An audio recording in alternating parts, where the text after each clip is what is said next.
ತುಳುನಾಡಿನ ದೈವಾರಾಧನೆ ಎಂಬುದು ಕೇವಲ ಆಚರಣೆಯಲ್ಲ, ಅದೊಂದು ಅಪಾರ ನಂಬಿಕೆ ಮತ್ತು ಶಿಸ್ತಿನ ಪದ್ಧತಿ.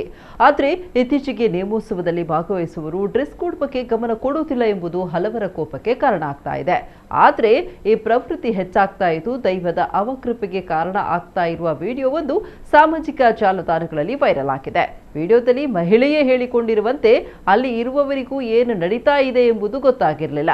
ಒಂದನೆಯದಾಗಿ ಆವತ್ತು ನಾನು ಕೆಂಪು ಬಟ್ಟೆ ಧರಿಸಿದ್ದೆ, ಎರಡನೇದಾಗಿ ಸ್ಲೀವ್ಲೆಸ್ ಬಟ್ಟೆ ಹಾಕಿದ್ದೆ, ಮೂರನೆಯದಾಗಿ ಮೊಬೈಲ್ನಲ್ಲಿ ವಿಡಿಯೋ ಮಾಡ್ತಾ ಇದ್ದೆ, ಹೀಗಾಗಿ ದೈವ ಆವೇಶಗೊಂಡಿರಬಹುದು ಅಂತ ಹೇಳಿಕೊಂಡಿದ್ದಾರೆ.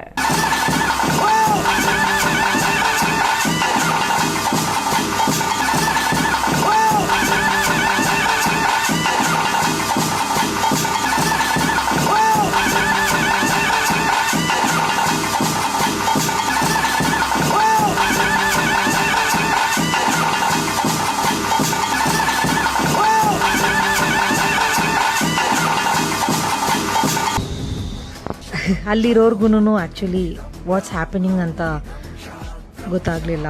So 1 I was wearing red, 2 I was wearing sleeveless, 3 I was doing video. ಏನೋ ಒಂದು ಟ್ರಿಗರ್ ಆಗಿರತ್ತೆ. But then out of respect after that I did not make any video at all.